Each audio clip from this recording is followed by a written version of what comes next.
Part 1. You are going to hear a travel agent discussing a holiday booking with two customers. First, you have some time to look at questions 1 to 3.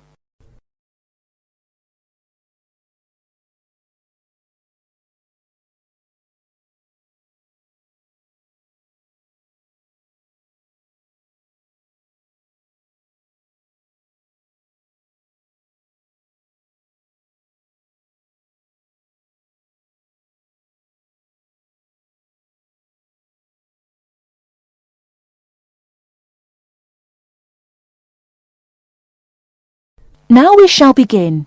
You should answer the questions as you listen, because you will not hear the recording a second time. Listen carefully and answer questions 1 to 3. Good morning. Can I help you? Yes, good morning.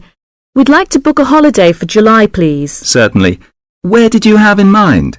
Oh, well, we haven't thought a lot about it, really. We'd just like to go somewhere hot, you know, and it must be in July. I see. Well, let's get the dates cleared up first, then we can see about availability. What part of July were you thinking of? Oh, well, you see, we have slightly different holidays. I've got the whole month except for the last 5 days, so I could go from the 1st to the 26th.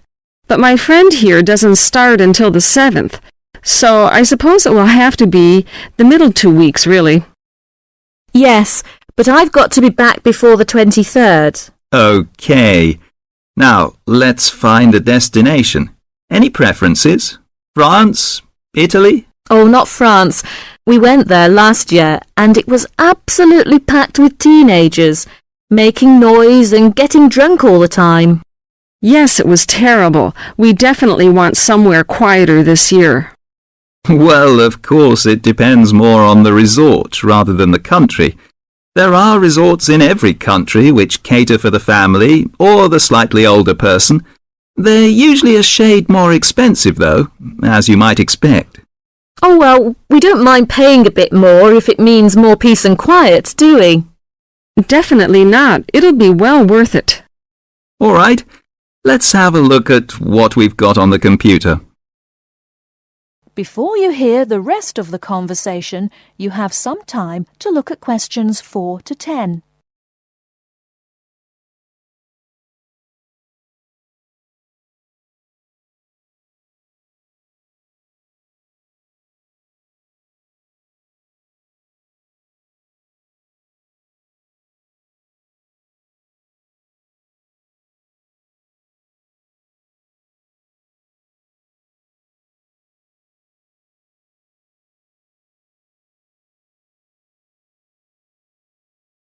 Now listen and answer questions 4 to 10. July. Was it 10 or 14 nights you wanted? Oh, the fortnight, please. Right. Well, let's start with Italy. We've got 14 nights bed and breakfast in Sorrento for £345 from Manchester on the 14th. Or we've got... No, wait a minute. That's no good for me. We wouldn't get back till the 28th, and I've got to be back at work before that. Ah, yes. How about Sweden? 2 weeks, half board? How much would that be? That would be £540 from Manchester again. Well, 540... that seems too much. Well, madam, there's a surcharge for the airport, and it has a 5-star hotel. Oh, well, it's a bit over our budget, really. All right, let's try somewhere else. How about Portugal? Oh, that sounds great. We've never been there before, have we? Let's see now. We've got 14 nights in Albufeira, half board, from Gatwick, for £385. Albufeira? Oh, wait a minute. Did you say the flight was from London? That's right, from Gatwick. Oh, well, we'd prefer a flight from the north somewhere. Manchester, perhaps, or even Glasgow.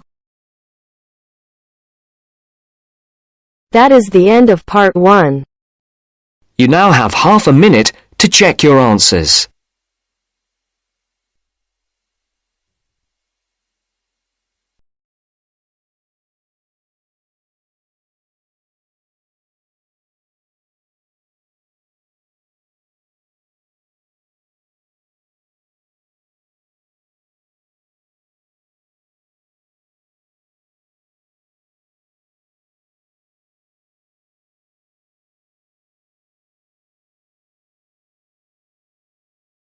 Now turns to Part 2. Part 2. Matthew East, a registered osteopath and a supporter of alternative techniques in healthcare. Matthew, can you tell us more about osteopathy? First, you have some time to look at questions 11 to 16.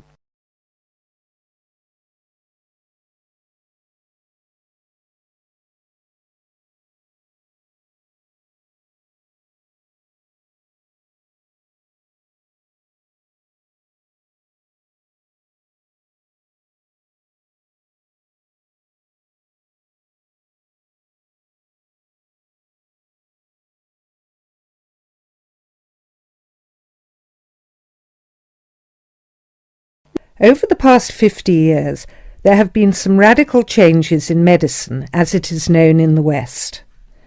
This is largely the result of vast improvements in technology, but also in the rising importance of alternative treatments. I have with me today Matthew East, a registered osteopath and a supporter of alternative techniques in healthcare. Matthew, can you tell us more about osteopathy? Well, perhaps the first thing I should say is that the term alternative is actually a little misleading, as I am referring to approaches and attitudes to health that were in common use long before Western medicine was established. I prefer the term natural. Anyway, I'll begin by telling you a little about osteopathy. Basically, osteopathy is the manipulation of muscles in order to alleviate stresses and tensions that lead to pain. Now, unlike Western medicine, osteopathy considers the whole body, not just the affected area, and this is a very important principle of natural remedies. The whole body must be considered before a course of treatment can be decided upon. You see, the aim of therapies like osteopathy is not only to repair the body, but also to get the body treating itself. And this does not come from treating the symptoms. To give an example, I recently treated a 2-month-old baby who was screaming all day and was even worse at night. The couple had taken the baby to their doctor, but the only advice they were given was that the baby would grow out of it. However, the real problem stemmed from a difficult birth, which put pressure on the baby's neck. After 10 minutes of gentle manipulation, the pressure was released, and within 20 minutes the baby was quiet and calm for the first time. This was achieved without drugs or operations. Avoiding such invasive methods of treatment highlights another of the differences between Western medicine and a more natural approach. You see, Western medicine often uses surgery in order to find a solution to problems that could have been addressed with simple remedies. A medical approach that looks closely at how essential an operation is before it is performed would offer patients a considerably less stressful method of treatment, not to mention the financial savings. Natural remedies actually amount to about 10% of the cost of a Western course of treatment.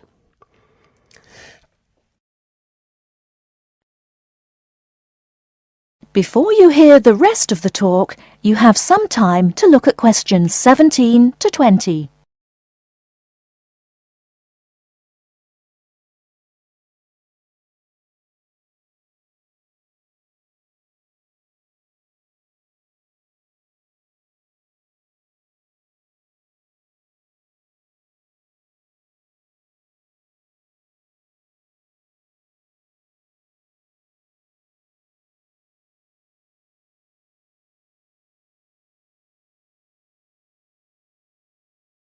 I'd like to mention the subject of surgery again a little later, but I would like to say at this point that there are those that claim that the benefits of osteopathy and herbal therapies are largely psychological, that they have not undergone the clinical trials that pharmaceuticals have. To answer that, you only need to look at the example I gave earlier of the baby that stopped crying less than an hour after treatment, but was obviously far too young to react because of purely psychological factors. Another example can be seen in the successful use of acupuncture in the treatment of animals. In response to criticism regarding clinical trials, it is worth noting that the power of pharmaceutical companies is such that, although some drugs fail the standards required of them, they are sometimes still prescribed by doctors. Moving on to another point, it should be stressed that natural remedies, in addition to having no side effects, can also be applied to any patient. Now, I'm not suggesting that the same treatments are used indiscriminately. Although natural remedies can be used with any age group, the treatment selected is very specific to the person. By this I mean that not only the general health of the patient needs to be considered, but also their habits, diet, and lifestyle in order to build a complete picture. However, I am not suggesting that we should reject Western medicine entirely. In fact, there have been occasions when I have referred patients to their doctor, as I felt that in those cases it was the most suitable course of action. There are many situations in which it is by far the best option. Take emergency surgery, for example. Obviously, more natural remedies do not provide the speed required in such cases. The best solution would therefore be an open-minded combination of the two forms. Well, thank you very much, Matthew. That was a very interesting insight into natural treatments. Next week we'll be inviting Dr. Moore. That's Moore onto the programme to argue his case as a doctor. Until next week then, goodbye. That is the end of part 2. You now have half a minute to check your answers.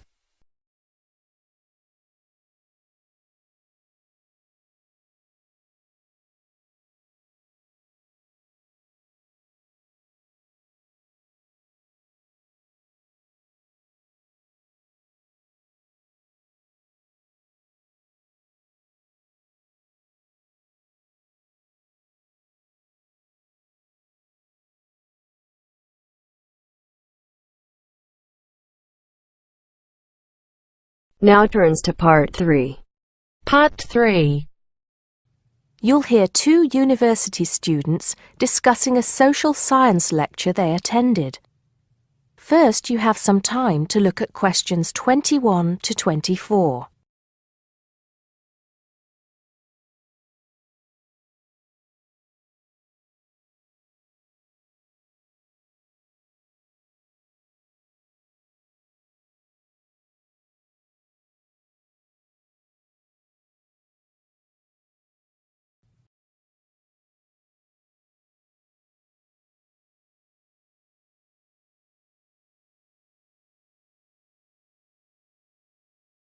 Did you go to the first social science lecture yesterday? Yeah. Didn't you see me there? No. I was trying so hard to understand the lecturer. What didn't you understand? A lot of it, really. For example, he said we needed to study history as part of the course, but I didn't get why. You probably missed it. He said early on that we need to learn from our past mistakes. Right. But he also said we need to put ourselves in the place of our ancestors. Why is that? I think the point is that it's not enough to know how they lived and what they did. We need to know what they thought. I see. And I've written transferable skills in my notes next, but I have no idea what that means. If you study social science, you learn skills that you can use in a job. Oh, right. Is that all? Okay, but why is that? The point he made was that in studying social science, you use a flexible and adaptable approach to learning. Before you hear the rest of the conversation, you have some time to look at questions 25 to 30.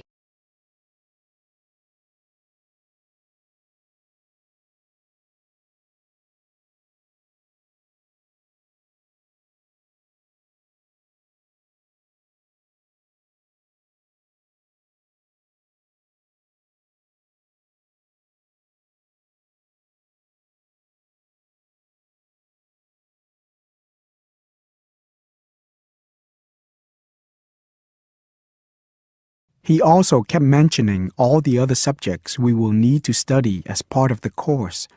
I didn't write them all down, did you? Some of them.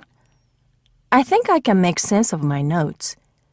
The first one was anthropology, which he said would cover prehistory and archaeology as well.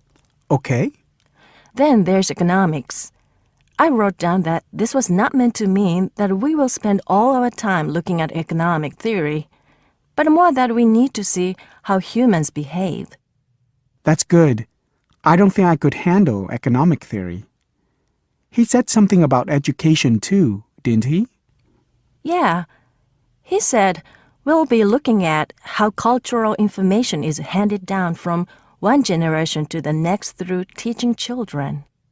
He said we'd be focusing on geography too, but I can't really remember which aspects, can you? I noted it down, I think. Here we are, yes, particularly in relation to urban planning. It's law that I got confused about. I didn't understand why he linked that to economics. I think he meant that laws affect the way wealth is distributed. That makes sense. Now, what are the science wars? Okay, I did get that. The science wars are about how social science collects information. In sociology and social work, and in social science generally, they can only study patterns of behavior and observe. If you compare that to the way scientists work in physics or chemistry, it's very different because they use specific experiments that can be tested and which give concrete answers. Social studies is often accused of being unscientific. That's all. Okay. But it still looks like a good course, doesn't it? You don't have any regrets, do you? None at all. I'm looking forward to it. That is the end of part 3. You now have half a minute to check your answers.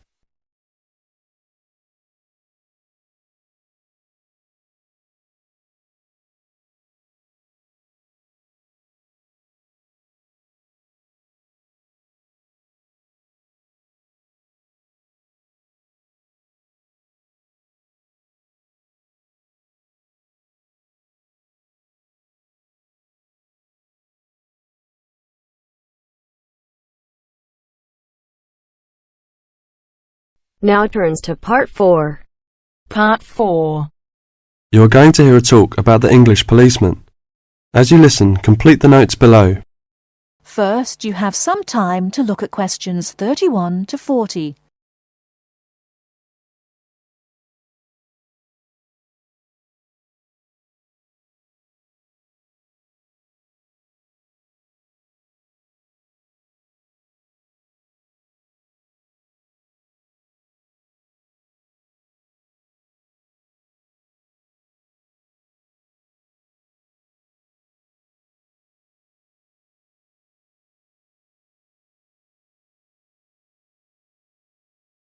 Now, listen carefully and answer questions 31 to 40.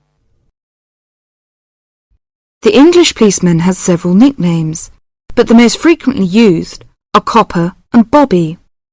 The first name comes from the verb to cop, which is also slang, meaning to take or to capture, and the second comes from the first name of Sir Robert Peel, the 19th century politician who was the founder of the police force as we know it today. An early nickname for the policeman was Peeler, but this one has died out.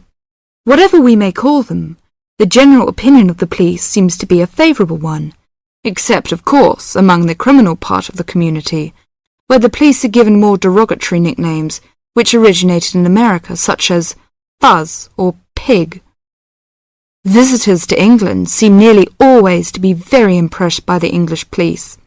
It has, in fact, become a standing joke that the visitor to Britain, when asked for his views of the country, will always say, at some point or other, "I think your policemen are wonderful."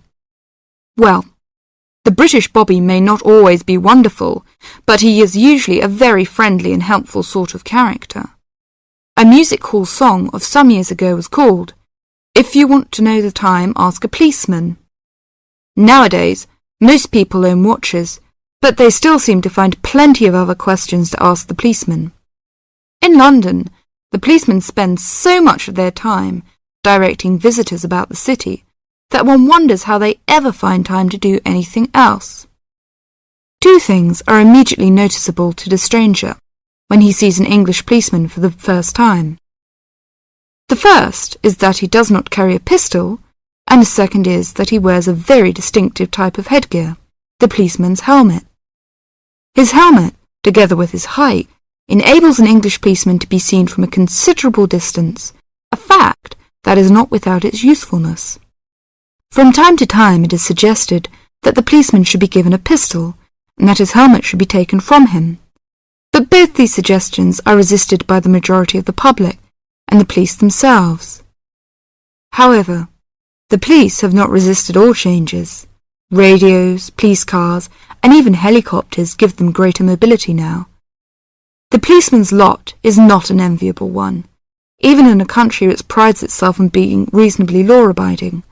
But, on the whole, the English policeman fulfills his often thankless task with courtesy and good humour, and with an understanding of the fundamental fact that the police are the country's servants, and not its masters. That is the end of part 4. You now have half a minute to check your answers.